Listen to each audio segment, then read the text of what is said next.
Avant d'arriver à un moment important de l'histoire, à savoir la naissance du protestantisme en Europe, j'aimerais vous inviter à voyager avec moi dans le temps, notamment les premiers siècles. Vous vous souvenez, Jésus a laissé sur terre une église, une communauté, les disciples, qui ont enseigné, qui ont agi en tant que disciples de Jésus.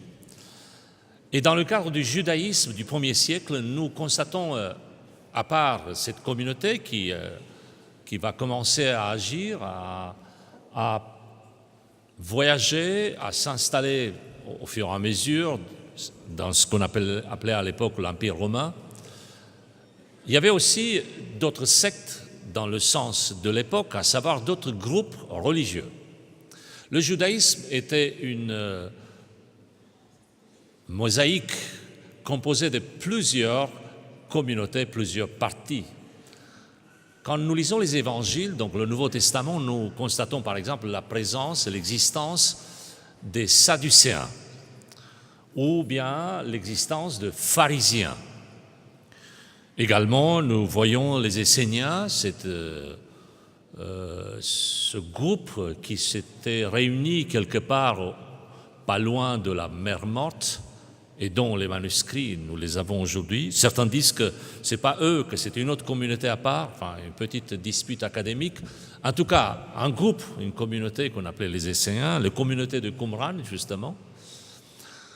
Les Zélotes, ceux qui souhaitaient que le pouvoir politique, religieux soit confondu afin que l'occupant romain soit chassé. Les Samaritains, les Publicains. Voilà, c'était une variété de communautés à l'époque de Jésus. Et là s'installent effectivement les disciples de Jésus qui vont enrichir ce tableau.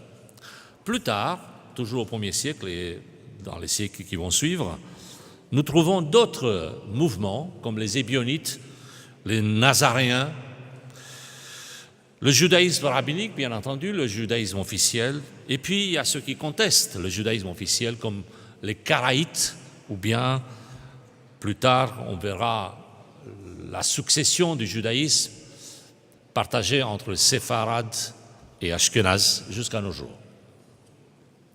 Le christianisme de son côté va évoluer aussi, au point que tout au départ, nous lisons dans un livre qui se trouve dans la Bible, dans le Nouveau Testament, dans le livre des Actes. Et nous lisons que l'apôtre Paul, avec un autre camarade, un autre collègue, Barnabas, était dans une grande ville de l'époque qui s'appelait Antioche, pas loin de Tars. Eh bien, à Antioche, c'est pour la première fois qu'on a appelé les disciples de Jésus avec le nom de chrétiens. Donc, si quelqu'un demande aujourd'hui, mais d'où ça vient le nom de chrétien, il vient du premier siècle, à l'époque où les premiers disciples étaient installés à Antioche, quelque part au nord du Liban, sous la côte. Eh bien, à partir de là, il y a toute une histoire qui s'installe, au point que nous aurons un christianisme qui va se développer dans tout l'empire connu de l'époque. Mais ce n'est pas un christianisme unifié, compact. Commence déjà le premier siècle ce qu'on appelle les querelles, les disputes théologiques. Mais ce n'est rien jusqu'au XIe siècle lorsque nous assistons à un grand schisme, une séparation entre l'Orient, et là nous sommes bien placés pour le savoir, ce sont les églises grecques, les églises de l'Est, et puis l'Occident, l'Empire, la partie occidentale de l'Europe, avec l'Église de l'Occident, l'Église catholique romaine. Ce schisme a été déjà anticipé par des mouvements qui ont favorisé, par des facteurs qui ont favorisé l'apparition de cette séparation, de ce schisme. J'aimerais citer ici rapidement quelques facteurs qui ont favorisé la séparation. Un des facteurs, ce sont des facteurs politiques. Par exemple, l'invasion normande des possessions byzantines d'Italie.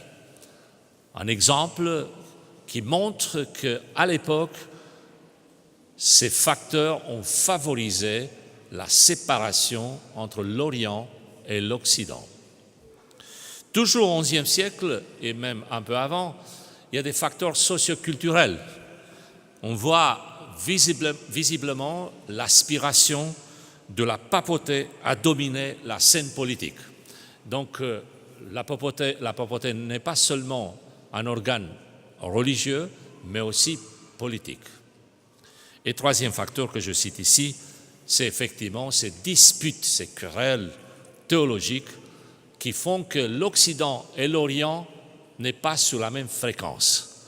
Par exemple, comme vous le savez, dans le christianisme, et cela remonte au 1er siècle, ce qu'on appelle les credos, les symboles, credo parce que ça commence par « je crois », en latin « credo », eh bien, un des premiers symboles, un des premiers credos, dit que le Saint-Esprit procède de, et là, une autre personne de la divinité est mentionnée, le Saint-Esprit procède du Père. C'était un sujet de dispute, de tension, parce que l'Orient, c'est-à-dire les églises grecques, donc on va voir l'église orthodoxe, dira que le Saint-Esprit vient uniquement du Père, alors que les églises de l'Occident, l'église catholique romaine principalement, dira que le Saint-Esprit procède et du Père et du Saint-Esprit. Vous sentez un peu la zizanie? À partir de là, il y aura des tensions effectivement très importantes entre le monde d'Orient et de l'Occident, ce qui fait que les deux églises seront pratiquement irréconciliables pendant des siècles. Il y a d'autres aspects, d'autres doctrines qui vont faire la différence. Je cite à titre d'anecdote, mais je pense que pour mes amis roumains, ça leur parle. Par exemple, les prêtres orthodoxes ont le droit de se marier, alors que les prêtres catholiques n'ont pas le droit. Comme vous le savez, c'est un sujet d'actualité et ça revient souvent. Voilà, des différences entre l'Orient et l'Occident. On peut citer d'autres exemples. En tout cas, au XIe siècle, on assiste à un schisme, à une séparation. Une autre étape de l'histoire, ça va être au XVIe siècle. Qu'est-ce qui se passe? Le catholicisme s'installe dans l'Occident. Effectivement, la France, l'Allemagne, ce sont des pays où le catholicisme est la seule église bien installée. Or, il se trouve qu'au XVIe siècle, il y a quelque chose qui va faire que ce monolithe sera secoué par des idées qui viendront d'Allemagne.